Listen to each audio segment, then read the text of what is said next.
영혼의 쉼터에 오신 여러분, 사랑하고 축복합니다. 한 주 동안도 평안하셨지요? 오늘은 시편 53편, 어리석은 사람의 최후라는 말씀으로 은혜를 나누고자 합니다. 시편 53편은 시편 14편과 형식과 내용이 닮아 쌍둥이 시편으로 불립니다. 특별히 다른 점을 찾는다면 14편은 7절까지 있는데 6절만 틀리고 나머지는 똑같습니다. 그리고 14편은 하나님의 호칭을 여호와로 부르고 있고 53편은 하나님의 호칭을 엘로힘으로 부르고 있다는 것입니다. 엘로힘이라는 호칭은 유대인뿐 아니라 이방인을 포함한 모든 세계를 대상으로 하는 창조주시며 통치자로서 그 절대적인 힘과 권위를 지니신 하나님이심을 나타내는 거룩한 호칭으로 우리말로 번역할 때 하나님으로 부릅니다. 따라서 시편 53편이 우리에게 권면하는 특징을 세 가지로 보면 첫 번째는 하나님이 바라보고 계심을 기억해야 합니다. 주기도문에서 첫 번째 고백이 하늘에 계신 우리 아버지입니다. 하나님은 초월적 존재이므로 우리 육신의 눈으로는 하나님을 볼 수 없다는 사실을 말하고 있어요. 따라서 세상은 이런 하나님을 없다고 생각하기 때문에 자기 욕심대로 삽니다. 그래서 성경은 이런 사람들을 어리석은 사람이라 합니다. 그들은 볼 수 없겠지만 하나님은 하늘에서 그들을 바라보고 계시기 때문이에요. 두 번째는 어리석은 자는 하나님이 없다고 하지만 하나님은 분명히 계십니다. 사람들은 눈에 보이는 것만 인정하지요. 그래서 사람들이 보이지 않으면 쉽게 죄를 짓습니다. 성경 창세기에는 가인이 사람이 없는 곳에서 동생인 아벨을 죽이는 사건이 나옵니다. 사람들의 눈만 피하면 된다고 생각했기 때문이에요. 그러나 하늘에서 하나님은 가인이 하는 모든 일을 보고 계셨어요. 이렇게 눈에 보이는 것만 인정하는 것이 범죄에만 한정된 것은 아닙니다. 하나님에게 인정받기보다 사람들에게 인정받으려고 또는 사람을 의식하기에 열심히 신앙생활하는 척 하는 행동을 하나님은 원하지 않으셔요. 지금 우리도 우리의 모습을 되돌아봐야 합니다. 하나님이 바라보시는 것보다 사람들의 눈을 의식하고 살아간다면 우리도 어리석은 사람이에요. 하나님은 분명히 우리와 함께 계십니다. 그러므로 하나님이 언제나 우리를 지켜보고 계신다는 것을 항상 명심해야 할 것입니다. 시편 53편은 어리석은 자가 하나님의 존재를 부정하다가 최후 심판을 맞는 모습을 보여주며 우리도 하나님을 바로 알고 섬기도록 교훈하고 있어요. 1절은 어리석은 자의 생각과 행동을 말합니다. 우리는 하나님의 창조하신 피조물이에요. 따라서 하나님이 없다고 말하는 것은 우리의 존재 자체를 부정하는 잘못인데도 하나님이 없다고 우기는 사람들이 많습니다. 시인은 그런 사람들을 어리석은 자라고 규정하고 있어요. 지혜로운 사람은 하나님이 계심을 알고 하나님으로 가득 찬 삶을 살아갑니다.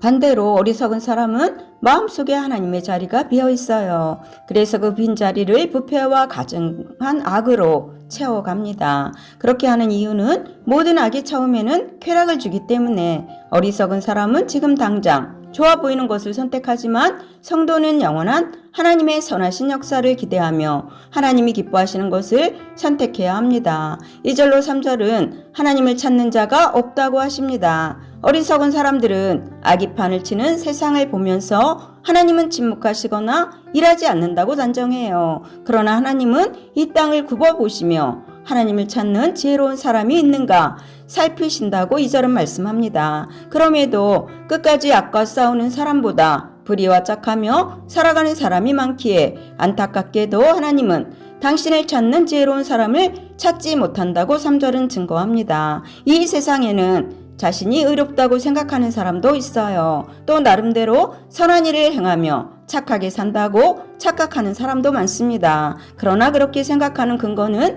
자기 기준일 뿐입니다. 그러한 판단은 공의로우신 하나님이 내리시기 때문에 하나님이 찾으실 때 내가 여기 있나이다 라고 고백하면서 겸손하게 하나님 앞으로 나가야 합니다. 4절로 6절은 하나님이 행하실 심판과 구원을 말씀합니다.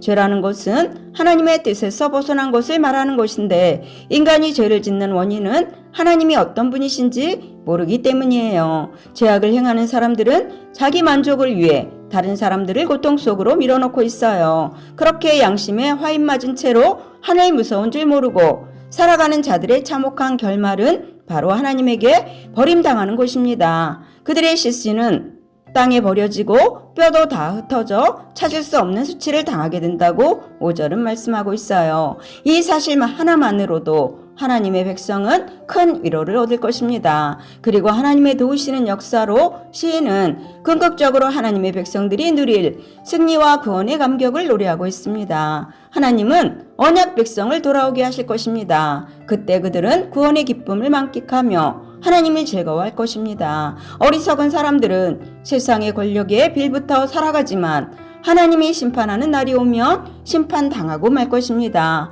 결론입니다. 하나님을 인정하지 않는 삶은 썩을 수밖에 없어요. 삶에 하나님의 기준이 없기 때문입니다. 하나님은 악행을 일삼는 사람들을 그냥 두지 않고 반드시 심판하실 것입니다. 그들이 사는 날 동안에는 심판을 피할 수 있을지 몰라도 최후 종말의 심판까지는 피해갈 수가 없습니다. 그러나 하나님을 인정하며 예수 그리스도를 믿음으로 하나님의 자녀라는 신분을 얻은 사람들은 복받은 사람들입니다. 이미 사망에서 영원한 생명으로 옮겨져 심판과는 상관없게 되었기 때문이에요. 그러므로 성도들은 불신자들이 형통함을 부러워할 필요는 없습니다. 우리에게 구원을 허락하신 하나님의 은혜에 감사하면서 살아가시기를 바라면서 오늘은 제가 기도하고 마치겠습니다. 기도하겠습니다.